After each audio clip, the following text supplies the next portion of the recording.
How to withdraw money from Chime. Hello guys, this is Atticus and welcome back to another tutorial video.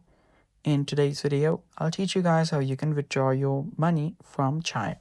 So before we begin, if you're new to our channel, head down below and hit the subscribe button so you don't miss out on our future videos.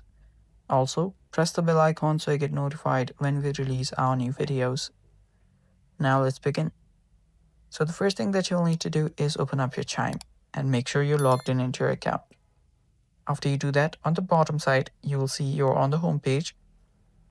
Tap on the transfer or move money section. After you tap on it, you should be on this page right here.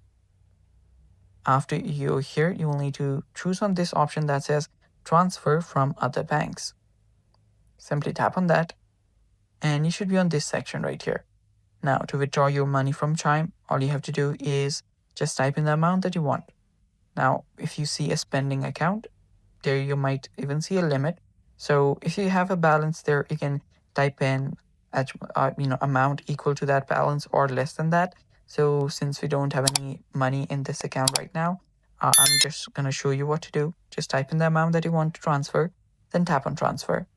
And with that, you will have withdrawn your money from Chime to a bank account. From here, also from the to section, you can choose in which bank you want to send it to. And yeah, that's basically how you withdraw your money. Thanks for watching. That's all for today's video.